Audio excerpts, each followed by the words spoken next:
देव पूजा विधान, विष्णु पूजोपयोगी व्रजनाभ मंडल, विष्णु दीक्षा तथा लक्ष्मी पूजा। श्री हरि ने कहा, हे रुद्र, धर्म, अर्थ, काम और मोक्ष प्रदान करने वाली सूर्यादि देवों की पूजा का मैं वर्णन करता हूँ। हे वृषभध्वज, ग्रह देवताओं के आसन की पूजा कर निम्न मंत्रों ओम नमः सूर्यमूर्तये, ओम ह्रां ह्रीं सः सूर्याय नमः, ओम सोमाय नमः, ओम मंगलाय नमः, ओम बुधाय नमः, ओम बृहस्पतिये नमः, ओम शुक्राय नमः, ओम शनैश्चराय नमः, ओम राहवे नमः, ओम केतवे नमः, ओम तेजश्चंडाय नमः से आसन, आवाहन, पाद्य, अर्घ्य, आचमन, स्नान, वस्त्र, यज्ञोपवीत, गंध, पुष्प, धूप, दीप, नमस्कार, प्रदक्षिणा और विसर्जन आदि उपचारों को प्रदान करके सूर्यादि ग्रहों की पूजा करनी चाहिए। ओम ह्रां शिवाय नमः मंत्र से आसन की पूजा कर, ओम ह्रां शिव मूर्तये शिवाय नमः मंत्र से नमस्कार करके और साधक शिव पूजा में सर्वप्रथम ओम ह्रां हृदयाय नमः, ओम ह्रीं शिरसे स्वाहा, ओम ह्रूं शिखाय वषट, ओम ह्वैं कवचाय हुं, ओम ह्रां नेत्रत्रयाय वषट, ओम ह्रम अस्त्राय नमः इन मंत्रों से षडंगन्यास करे। तत्पश्चात ओम ह्रां सद्योजाताय नमः, ओम ह्रीं वामदेवाय नमः, ओम ह्रूं अघोराय नमः, ओम ह्रैं तत्पुरुषाय नमः, ओम ह्रां ईशानाय नमः इन मंत्रों से शिव के पांचों मुखों को नमस्कार करना चाहिए। इस प्रकार विष्णु पूजा में ओम वासुदेवासनाय नमः मंत्र से भगवान विष्णु के आसन की पूजा करें। ओम वासुदेव मूर्ते नमः, ओम नमो भगवते वासुदेवाय नमः, ओम नमो भगवते संकर्षणाय नमः, ओम नमो भगवते प्रद्युम्नाय नमः, ओम नमो भगवते अनिरुद्धाय नमः इन मंत्रों के द्वारा साधक हरि के चतुर्व्यूह को नमन करे। उसके बाद ओम नारायणाय नमः, ओम तत्सत ब्रह्मणे नमः, ओम ह्रम विष्णवे नमः, ओम श्याम नमो भगवते नरसिंहाय नमः, ओम भू ओम नमो भगवते वराहाय नमः, ओम कं टंग पंग शंग वैन्त्याय नमः, ओम जंग खंग रंग सुदर्शनाय नमः, ओम खंग ठंग फंग शंग गदाय नमः, ओम वम लंग मंग शंग पांचजन्याय नमः, ओम घंग ढंग भंग हंग श्रिय नमः, ओम गंग डंग वंग संग पुष्टय नमः, ओम धंग शंग वंग संग वनमालाय नमः, ओम संग दंग लंग श्रीवत्साय नमः, ओम ठंग चंग भंग यंग कौस्तुभाय नमः, ओम गुरुभ्यो नमः, ओम इंद्रादिभ्यो नमः, ओम विश्वक्सेनाय नमः इन मंत्रों से भगवान श्रीहरि के अवतारों, आयुधों एवं वाहन आदि को नमस्कार करते हुए उन्हें आसनादि उपचार प्रदान करना चाहिए। हे वृषध्वज, भगवान विष्णु की शक्ति देवी सरस्वती की मंगलकारिणी पूजा में ओम ह्रीं सरस्वत्यै नमः इस मंत्र से देवी सरस्वती को नमस्कार कर निम्न मंत्रों से षडंगन्यास करना चाहिए। ओम ह्रां हृदयाय नमः, ओम ह्रीं शीर्षे नमः, ओम ह्रूं शिखाय नमः, ओम ह्रैं कवचाय नमः, ओम ह्रौं नेत्रत्रयाय नमः, ओम ह्रम अस्त्राय नमः। इसी प्रकार श्रद्धा, रिद्धि, कला, मेधा, तुष्टि, पुष्टि, प्रभा तथा मति ये जो सरस्वती देवी की 8 शक्तियाँ हैं, इनका पूजन निम्न नाम मंत्रों से करें। ओम ह्रीं श्रद्धाय नमः, ओम ह्रीं रिद्धे नमः, ओम ह्रीं कलाय नमः, ओम ह्रीं मेधाय नमः, ओम ह्रीं तुष्टये नमः, ओम ह्रीं पुष्टये नमः, ओम ह्रीं प्रभाय नमः, ओम ह्रीं मत्ये नमः। इन शक्तियों की पूजा करने के पश्चात क्षेत्रपाल, गुरु और परम गुरु का ओम क्षेत्रपालाय नमः, ओम गुरुभ्यो नमः, ओम परम गुरुभ्यो नमः इन मंत्रों से नमस्कार करना चाहिए। तदनंतर कमलवासिनी सरस्वती देवी को आसनादि उपचार प्रदान करना चाहिए। पूजन के अनंतर सूर्यादि देवताओं के लिए प्रयुक्त होने वाले मंत्रों से उनका पवित्रारोहण करना चाहिए। श्री हरि ने कहा, हे शिव, भगवान विष्णु की विशेष पूजा के लिए 5 प्रकार के रंगों से बने हुए चूर्ण के द्वारा वज्रनाभ मंडल का निर्माण करना चाहिए, जो 16 समान कोष्ठकों से संयुक्त हो। वज्रनाभ मंडल बनाकर सबसे पहले न्यास करे और उसके बाद भगवान श्रीहरि की पूजा करे। हृदय के मध्य में भगवान विष्णु, कंठ में संकर्षण, सिर पर प्रद्युम्न, शिखा भाग में अनिरुद्ध, संपूर्ण शरीर में ब्रह्मा तथा दोनों हाथों में श्रीधर का न्यास करे। तत्पश्चात अहम विष्णु, मैं ही विष्णु हूँ ऐसा ध्यान करते हुए पद्म के कर्णिका भाग में भगवान श्रीहरि की स्थापना करे। इसी प्रकार मंडल के पूर्व में संकर्षण, दक्षिण में प्रद्युम्न, पश्चिम में अनिरुद्ध और उत्तर में ब्रह्म की स्थापना करे। तदनंतर ईशान कोण में श्रीधर तथा पूर्वादि दिशाओं में इंद्रादि देवों की स्थापना करनी चाहिए। यथा पूर्व दिशा में ओम इंद्राय नमः मंत्र से इंद्र, अग्निकोण में ओम अग्नये नमः मंत्र से अग्नि, दक्षिण दिशा में ओम यमाय नमः मंत्र से यम, नैऋत्य कोण में ओम निरृतये नमः मंत्र से निरृत्य, पश्चिम दिशा में ओम वरुणाय नमः मंत्र से वरुण, वायु कोण में ओम वायवे नमः मंत्र से वायु, उत्तर दिशा में ओम कुबेराय नमः मंत्र से कुबेर और ईशान कोण में ओम ईशानाय नमः मंत्र से ईशान नामक दिक्पाल की स्थापना करें। उसके बाद उन सभी देवों की गंधादि उपचारों के द्वारा पूजा करनी चाहिए। इससे साधक परम पद को प्राप्त हो जाता है। श्री हरि ने पुनः कहा, हे रुद्र, दीक्षित शिष्य को वस्त्र से अपने दोनों नेत्र बंद करके अग्नि में देवता के मूल मंत्र से 108 आहुतियां प्रदान करनी चाहिए। हे रुद्र, पुत्र लाभ के लिए द्विगुण 216, साधना सिद्धि के निमित्त त्रिगुण 324 और मोक्ष प्राप्ति की कामना से देशिक उपदेष्टा आचार्य को चाहिए कि वो चतुर्गुण 432 आहुतियां उसी विष्णु मंत्र से प्रदान करे। विद्वान देशिक को सबसे पहले भगवान का ध्यान करना चाहिए। तदनंतर वे वायवी कला यंग बीज मंत्र से शिष्यों की स्थिति, आग्नेय कला रंग बीज मंत्र के द्वारा उनकी मनस्ताप वेदना तथा वारुण कला वम बीज मंत्र से हृदय की स्थिति, धर्म की अभिरुचि का विचार करें। इसके बाद देशिक को उस परम तेज में आत्म तेज का निक्षेप करके जीवात्मा और परमात्मा के ऐक्य अर्थात अभेद ज्ञान का चिंतन करना चाहिए। तदनंतर वे आकाश तत्व में ओंकार का ध्यान कर शरीर में स्थित अन्य कारणभूत वायु, अग्नि, जल तथा पृथ्वी तत्व का चिंतन करें। इस प्रकार प्रणव ओंकार मंत्र का चिंतन करते हुए प्रत्येक कारणभूत तत्वों पर जो साधक विजय प्राप्त करता है, वो शरीरधारी होने के कारण उस पंच महाभूत के ज्ञान रूपी शरीर को ग्रहण कर लेता है। अतः हे वृषभध्वज, अपने अंतःकरण में उस सूक्ष्म शरीरधारी क्षेत्रज्ञ ज्ञान को उत्पन्न करके प्रत्येक महाभूत को उसी में संयुक्त करने का प्रयत्न करना चाहिए। मंडलादि के निर्माण में जो लोग असमर्थ हैं, वे मात्र मानस मंडल की कल्पना करके भगवान श्रीहरि का पूजन करें। शरीर में ब्रह्मा तीर्थादि की कल्पना की गई है, अतएव उसी क्रम से वो मानस मंडल भी 4 द्वारों से युक्त है। हाथ को पद्म तथा अंगुलियों को पद्मपत्र कहा गया है। हथेली उस पद्म की कर्णिका है और नख उसके केशर हैं। इसलिए साधक को उस हाथ रूपी कमल में सूर्य, चंद्र, इंद्र, अग्नि तथा यम सहित श्री हरि का ध्यान करके उनकी पूजा करनी चाहिए। उसके बाद उद्देशिक सावधान होकर अपने उस हाथ को शिष्य के सिर पर रखे, क्योंकि हाथ में विष्णु विद्यमान रहते हैं। अतः ये हाथ स्वयं विष्णु स्वरूप है। उस हाथ के स्पर्श मात्र से शिष्य के समस्त पाप विनष्ट हो जाते हैं।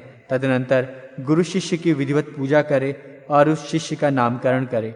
श्री हरि ने रुद्र से कहा, अब मैं सिद्धि प्राप्त करने के लिए स्थंडिल आदि में की जाने वाली श्री लक्ष्मी की पूजा के संबंध में कह रहा हूँ। सबसे पहले ओम श्रीं ह्रीं महालक्ष्मी नमः ये कहकर साधक श्रांग श्रीं श्रूं श्रैंग श्रौंग श्रः इन बीज मंत्रों से क्रमशः हृदय, सिर, शिखा, कवच, नेत्र और अस्त्र में इस प्रकार से तड़ंग न्यास करे।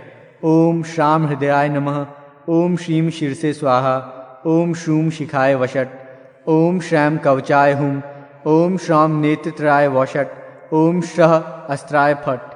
साधनारत भक्त को अंगन्यास करके आसन सहित श्री महालक्ष्मी की पूजा करनी चाहिए।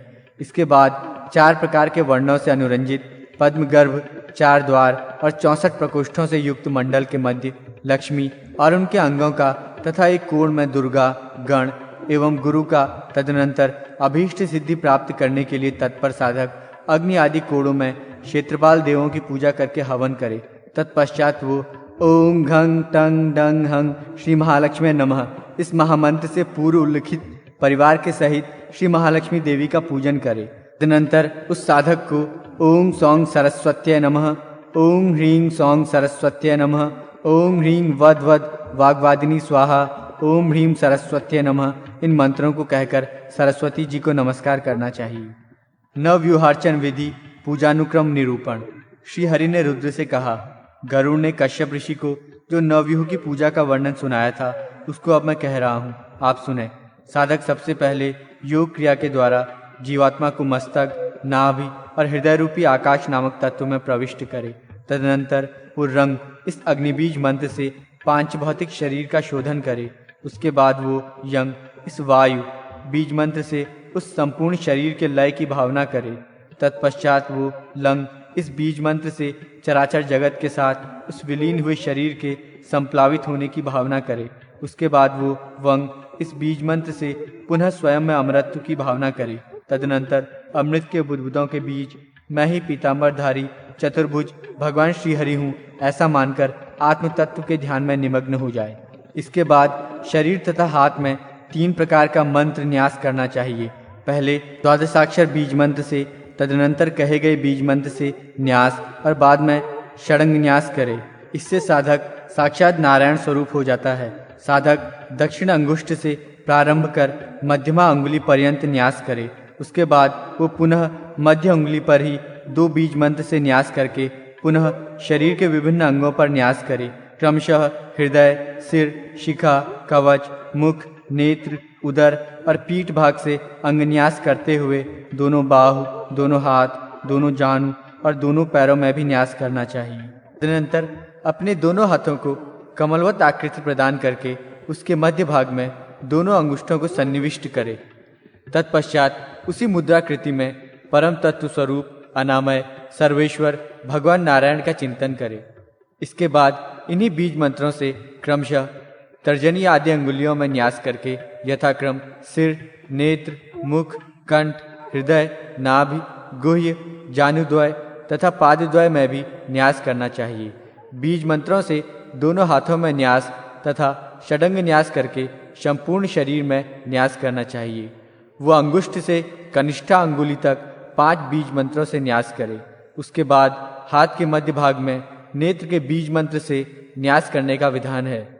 अंगन्यास में भी इसी क्रम से हृदय भाग में हृदय, मस्तक में मस्तक, शिखा में शिखा, दोनों स्तन प्रदेश में कवच, नेत्र द्वय में नेत्र तथा दोनों हाथों में अस्त्र बीज मंत्र को अवस्थित करना चाहिए। तदनंतर उन्हीं बीज मंत्रों से दिशाओं को प्रतिबद्ध करके साधक पूजन की क्रिया प्रारंभ करे। सबसे पहले एकाग्रचित्त होकर उसको अपने हृदय में योग पीठ का ध्यान करना चाहिए। उसके बाद वह आग्नेय आदि से पूर्व दिशाओं में यथाक्रम धर्म, ज्ञान, वैराग्य और ऐश्वर्य को विन्यस्त करके पूर्वादि दिशाओं में अधर्मादि का न्यास करे। यथा अग्निकोण में ओम धर्माय नमः, नैऋत्य कोण में ओम ज्ञानाय नमः, वायुकोण में ओम वैराग्याय नमः और ईशान कोण में ओम ऐश्वर्याय नमः, पूर्व दिशा में ओम अधर्माय नमः, दक्षिण दिशा में ओम अज्ञानाय नमः, पश्चिम दिशा में ओम अवैराग्याय नमः तथा उत्तर दिशा में ओम अनैश्वर्याय नमः कहकर न्यास करे। साधक इस प्रकार इन न्यास विधियों से आच्छादित अपने शरीर को आराध्य का पीठ और स्वयं को उसी का स्वरूप समझकर पूर्वाभिमुख उन्नत अवस्था में स्थिर होकर अनंत भगवान विष्णु को अपने में प्रतिष्ठित करे। तदनंतर ज्ञान रूपी सरोवर में उत्पन्न ऊपर की उठी हुई कर्णिका से युक्त शतपत्र वाले 8 दिशाओं में प्रसरित श्वेत अष्टदल कमल का ध्यान करे। तत्पश्चात साधक को ऋग्वेदादि के मंत्रों से सूर्य, चंद्र तथा अग्नि स्वरूप मंडलों का क्रमशः एक के ऊपर एक का ध्यान करना चाहिए। उसके बाद वो पूर्वादि दिशाओं में भगवान केशव के पास ही अवस्थित विमलादि शक्तियों को अष्टदल कमल पर विन्यस्त करके नवी शक्ति को कर्णिका में स्थापित करे। इस प्रकार ध्यान करके उस साधक को योगपीठ की विधिवत पूजा करनी चाहिए। तत्पश्चात वो पुनः मन से भगवान विष्णु का अंग सहित आवाहन कर उस योगपीठ में उन्हें प्रतिष्ठित करे। तदनंतर पूर्वादि चारों दिशाओं में अवस्थित चतुर्दल कमल पर हृदय आदि न्यास करना चाहिए। कमल के मध्य भाग में तथा कोणों पर अस्त्र मंत्र का न्यास करे, अर्थात उसके पूर्व दल में हृदयाय नमः, दक्षिण दल में शिर से स्वाहा, पश्चिम दल में शिखाय वषट, उत्तर दल में कवचाय हुम, मध्य में नेत्र त्रयाय वषट तथा कोण में अस्त्राय फट कहकर न्यास करना चाहिए। तत्पश्चात पूर्वादि दिशाओं में यथाक्रम संकर्षण आदि के बीज मंत्रों को विन्यस्त करने का विधान है। तदनंतर वो पूर्व और पश्चिम दिशा के द्वार पर ओम वैंत्याय नमः कहकर वैंतेय को प्रतिष्ठित करे। उसके बाद दक्षिण द्वार पर ओम सुदर्शनाय नमः, ओम सहस्राराय नमः का उच्चारण करके 1000 अरों वाले सुदर्शन चक्र की वो स्थापना करे। तदनंतर दक्षिण द्वार पर ओम श्रीये नमः मंत्र से श्री का न्यास करके उत्तर द्वार पर ओम लक्ष्मी नमः मंत्र से लक्ष्मी को प्रतिष्ठित करे। साधक को इसके बाद उत्तर दिशा में ओम गदाय नमः मंत्र से गदा, कोणों में ओम शंखाय नमः मंत्र से शंख का न्यास करना चाहिए। तत्पश्चात उन विष्णुदेव के दोनों ओर आयुधों का न्यास करना चाहिए। विद्वान साधक दक्षिण की ओर शांग, धनुष तथा देव के बाईं ओर ईशु बाणों का न्यास करे। इस प्रकार दोनों भागों में खड्ग और चर्म का न्यास करे। तदनंतर वो साधक मंडल के मध्य दिशा भेद के अनुसार पूर्वादि दिशाओं में इंद्रादि लोकपालों को प्रतिष्ठित करे और उनके आयुधों को भी स्थापित करे। उसके बाद विद्वान साधक को ऊपर की ओर ओम ब्रह्मणे नमः मंत्र से ब्रह्मा तथा नीचे की ओर ओम अनंताय नमः मंत्र से अनंत देव का न्यास करना चाहिए। इस प्रकार साधक सभी देवों का न्यास एवं ध्यान करके उनकी पूजा करे और उनके सामने उनकी ही मुद्रा का प्रदर्शन करे। अंजलिबद्ध होना प्रथम मुद्रा है। इसके प्रदर्शन से शीघ्र ही देव सिद्धि हो जाती है। दूसरी वंदिनी मुद्रा है और तीसरी मुद्रा हृदयासक्ता है। इस मुद्रा में बाएं हाथ की मुट्ठी से दाहिने हाथ के अंगूठे को बांधकर बाएं हाथ के अंगूठे को ऊपर उठाए हुए हृदय भाग से संलग्न रखना चाहिए। व्यूह पूजा में मूर्ति भेद से इन तीनों मुद्राओं को साधारण मुद्रा माना गया है। दोनों हाथों में अंगूठे से कनिष्ठा पर्यंत 3 अंगुलियों को नवाकर क्रमशः उन्हें मुक्त करने से 8 मुद्राएं बनती हैं। दोनों हाथों के अंगूठों से अपने अपने हाथ की मध्यमा, अनामिका तथा कनिष्ठा अंगुलियों को नीचे की ओर झुकाकर जो मुद्रा बनाई जाती है उसको नरसिंह मुद्रा कहते हैं। दाहिने हाथ के ऊपर बाएं हाथ को उत्तान स्थिति में रखकर प्रतिमा के ऊपर धीरे धीरे घुमाने को वाराही मुद्रा कहते हैं। भगवान वाराह को सदा ही ये प्रिय है। दोनों मुट्ठियों को उत्तान रखकर क्रमशः एक एक उंगली सीधे खोलते हुए सभी को खोल दें।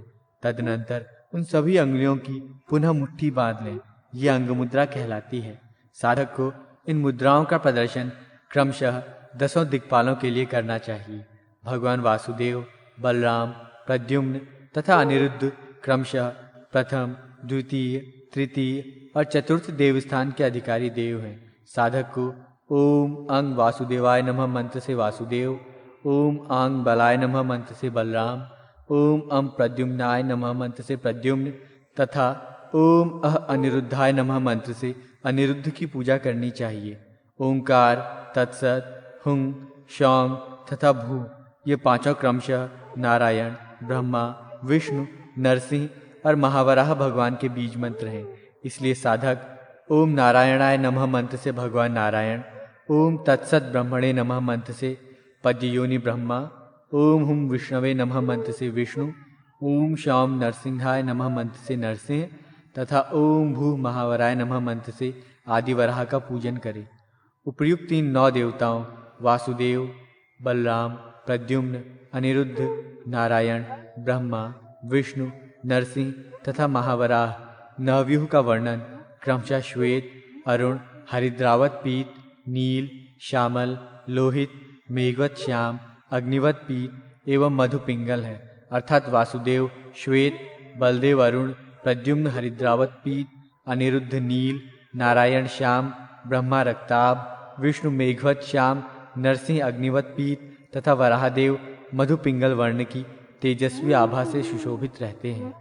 ओम कंग टंग पंग शंग बीज मंत्र से गरुड़, ओम जंग खंग वंग बीज मंत्र से सुदर्शन, ओम शंग चंग फंग शंग बीज मंत्र से गदा देवी, ओम वंग लंग मंग शम बीज मंत्र से शंख, ओम घंग ढंग भंग हंग बीज मंत्र से श्री लक्ष्मी, ओम गंग जंग वंग शंग बीज मंत्र से पुष्टि, ओम घंग वंग बीज मंत्र से वनमाला, ओम दंग संग बीज मंत्र से श्रीवत्स और ओम छंग डंग पंग यंग बीज मंत्र से कस्तुमणि युक्त हैं।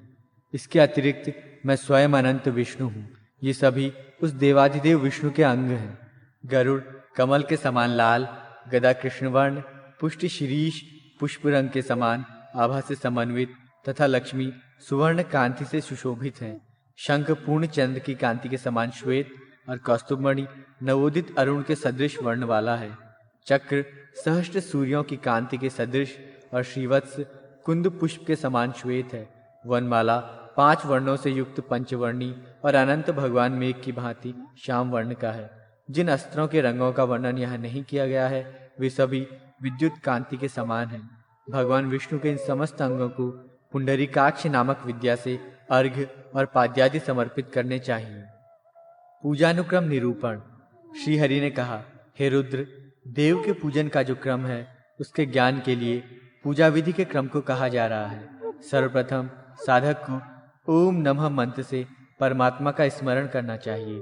तदनंतर वो यम रम वम लम इन बीज मंत्रों के द्वारा शरीर की शुद्धि करके ओम नमः इस मंत्र से चतुर्भुज भगवान विष्णु के रूप में ही अपने को मान ले। तत्पश्चात करन्यास तथा देहन्यास करे। तदनंतर हृदय में योगपीठ की पूजा का विधान है जिनको मंत्रों से करे। इसके बाद साधक कर्णिका के मध्य में अंग वासुदेवाय नमः कहकर भगवान वासुदेव को नमस्कार करके मंत्रों से हृदय आदि न्यास करे। तदनंतर मंत्रों से संकर्षण आदि व्यूह देवों को नमस्कार करे। तत्पश्चात साधक मंत्रों से भगवान विष्णु के वाहन एवं आयुधादि को नमस्कार करे। तत्पश्चात बीज मंत्रों से इंद्रादि दिक्पालों को नमस्कार करना चाहिए।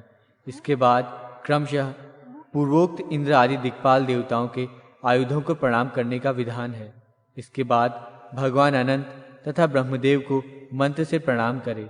इसके बाद साधक भगवान वासुदेव को नमस्कार करने के लिए द्वादशाक्षर मंत्र का प्रयोग करे। साथ ही द्वादशाक्षर मंत्र के बीज मंत्रों और दशाक्षर मंत्र के बीज मंत्रों को नमस्कार करे। द्वादशाक्षर मंत्र ओम नमो भगवते वासुदेवाय, दशाक्षर मंत्र ओम नमो नारायणाय नमः तथा अष्टाक्षर मंत्र ओम पुरुषोत्तमाय नमः।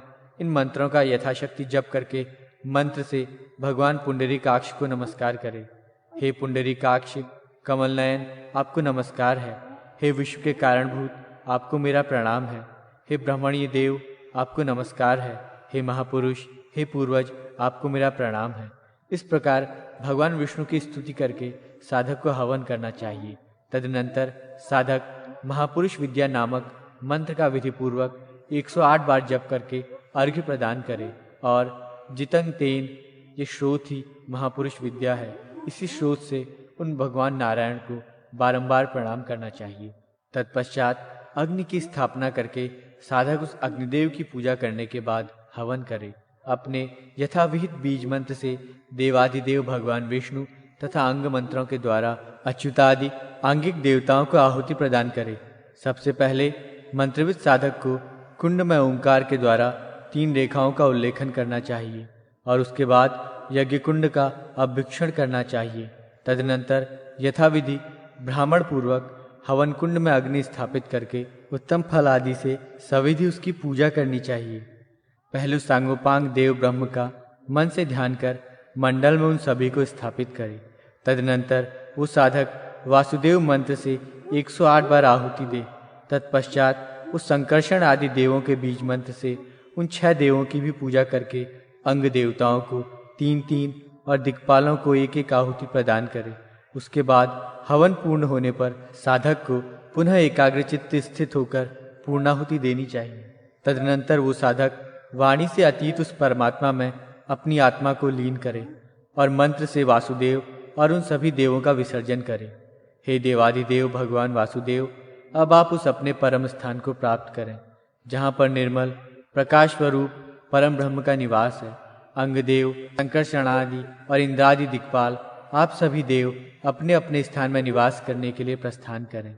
सुदर्शन, श्रीहरि, अच्युत, त्रिविक्रम, चतुर्भुज, वासुदेव, प्रद्युम्न, संकर्षण और पुरुष, इनसे युक्त देवों का एक जो समूह है उसे नवव्यूह माना गया है। इसमें 10वें परम तत्व का योग होने से ये दशात्मक कहा जाता है। इसी नवव्यूह में अनिरुद्ध तथा अनंत का सन्निवेश होने से ये एकादश व्यूह द्वादशात्मक कहलाता है। अंकित चक्रों में उस प्रधान देव की पूजा करने पर उस साधक के घर आदि की रक्षा करता है। अतः मंत्रों से चक्रादि की पूजा करनी चाहिए। उपयुक्त मंत्रों से की गई पूजा द्वारका चक्र की पूजा कही जाती है। इस प्रकार संपन्न की गई चक्र की पूजा घर में सब प्रकार से रक्षा करने वाली तथा मंगलदायिनी है। विष्णु पंजर स्तोत्र। श्री हरि ने पुनः कहा, हे रुद्र, अब मैं विष्णु पंजर नामक स्तोत्र कहता हूँ। ये स्तोत्र बड़ा ही कल्याणकारी है, उसे सुने। हे गोविंद, आपको नमस्कार है। आप सुदर्शन चक्र लेकर पूर्व दिशा में मेरी रक्षा करें। हे विष्णु, मैं आपकी शरण में हूँ। हे पद्मनाभ, आपको मेरा नमन है। आप अपनी कौमोद की गदा धारण कर दक्षिण दिशा में मेरी रक्षा करें। हे विष्णु, मैं आपकी शरण में हूँ। हे पुरुषोत्तम, आपको मेरा प्रणाम है। आप सौनंद नामक हल लेकर पश्चिम दिशा में मेरी रक्षा करें। हे विष्णु, मैं आपकी शरण में हूँ। हे पुंडरीकाक्ष, आप शातन नामक मूसल हाथ में लेकर उत्तर दिशा में मेरी रक्षा करें। हे जगन्नाथ, मैं आपकी शरण में हूँ। हे हरे, आपको मेरा नमस्कार है। आप खड्ग, चर्म, ढाल आदि अस्त्र शस्त्र ग्रहण कर ईशान कोण में मेरी रक्षा करें। हे दैत्य विनाशक, मैं आपकी शरण में हूँ। हे यज्ञवराह, महावराह, आप पांचजन्य नामक महाशंख और अनुघोष, अनुबोध नामक पद्म ग्रहण कर अग्निकोण में मेरी रक्षा करें। हे विष्णु, मैं आपकी शरण में हूँ। आप मेरी रक्षा करें। हे दिव्य शरीर भगवान नृसिंह, आप सूर्य के समान दैदीप्यमान और चंद्र के समान चमकृत खड्ग को धारण कर नैऋत्य कोण में मेरी रक्षा करें। हे भगवान हयग्रीव, आपको प्रणाम है। आप वैजयंती माला तथा कंठ में सुशोभित होने वाले श्रीवत्स नामक आभूषण से विभूषित होकर वायुकोण में मेरी रक्षा करें। हे जनार्दन, आप वैंतेय गरुड़ पर आरूढ़ होकर अंतरिक्ष में मेरी रक्षा करें। हे अजित, हे अपराजित, आपको सदैव मेरा प्रणाम है। हे कूर्मराज, आपको नमस्कार है। हे महामीन, आपको नमस्कार है। हे सत्य स्वरूप महाविष्णु, आप अपनी बाहु को पंजर, रक्षक जैसा स्वीकार करके हाथ, सिर, अंगुली आदि समस्त अंगोपांग से युक्त मेरे शरीर की रक्षा करें। हे पुरुषोत्तम, आपको नमस्कार है। हे वृषध्वज, मैंने प्राचीन काल में सर्वप्रथम भगवती ईशानी कात्यायनी की रक्षा के लिए इस विष्णु पंजर नामक स्तोत्र को कहा था। इसी स्तोत्र के प्रभाव से उस कात्यायनी ने स्वयं को अमर समझने वाले महिषासुर, रक्तबीज और देवताओं के लिए कंटक बने हुए अन्यान्य दानवों का विनाश किया था। इस विष्णु पंजर नामक स्तुति का जो मनुष्य भक्ति पूर्वक जप करता है, वो सदा अपने शत्रुओं पर विजय प्राप्त करने में सफल होता है।